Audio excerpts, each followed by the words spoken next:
पाप मोचनी एकादशी व्रत कथा। महाराज युधिष्ठिर ने भगवान श्री कृष्ण से चैत गुजरात महाराष्ट्र के अनुसार फागुन मास के कृष्ण पक्ष की एकादशी के बारे में जानने की इच्छा प्रकट की तो वे बोले, राजेंद्र, मैं तुम्हें इस विषय में एक पापनाशक उपाख्यान सुनाऊंगा जिसे चक्रवर्ती नरेश मानधाता के पूछने पर महर्षि लोमस ने कहा था।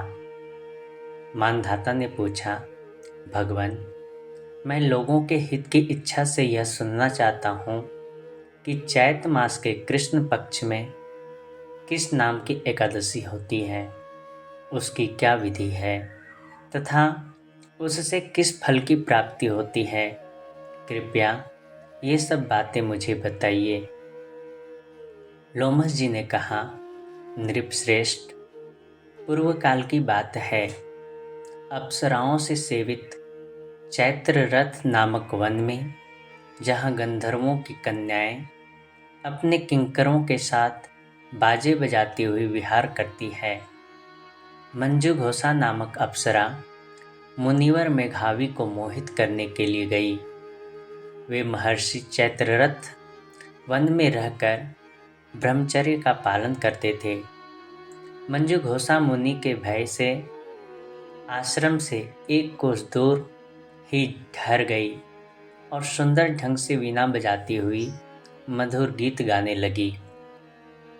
मुनि श्रेष्ठ मेघावी घूमते हुए उधर जा निकले और उस सुंदर अप्सरा को इस प्रकार गान करते देख बरबस ही मोह के वशीभूत हो गए।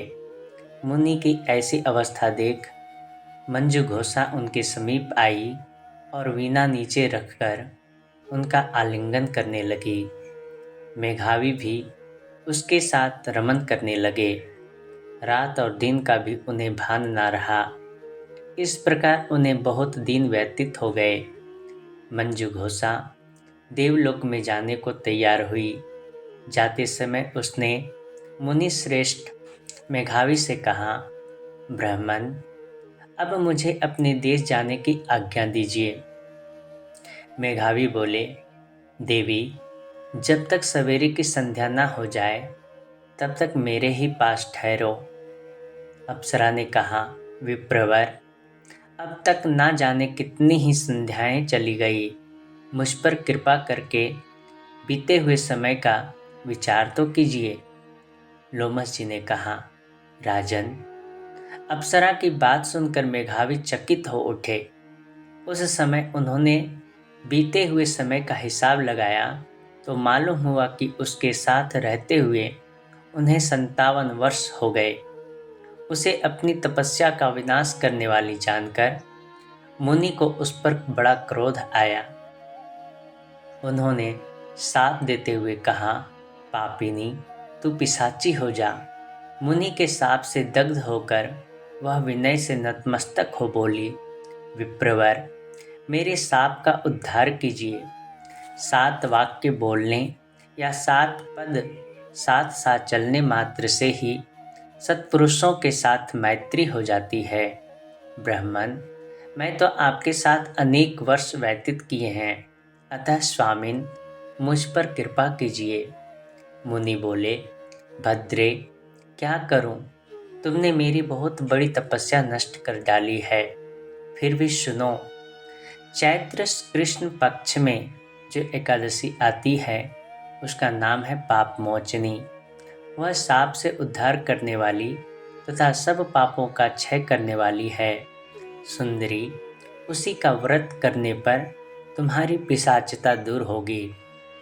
ऐसा कहकर मेघावी अपने पिता मुनिवर च्यवन के आश्रम पर गए। उन्हें आया देख च्यवन ने पूछा, बेटा, यह क्या किया? तुमने तो अपने पुण्य का नाश कर डाला। मेघावी बोले, पिताजी, मैंने अप्सरा के साथ रमन करने का पातक किया है। अब आप ही कोई ऐसा प्रायश्चित बताइए जिससे पातक का नाश हो जाए। च्यवन ने कहा, बेटा, चैत्र कृष्ण पक्ष में जो पाप मोचनी एकादशी आती है उसका व्रत करने पर पाप राशि का विनाश हो जाएगा। पिता का यह कथन सुनकर मेघावी ने उस व्रत का अनुष्ठान किया।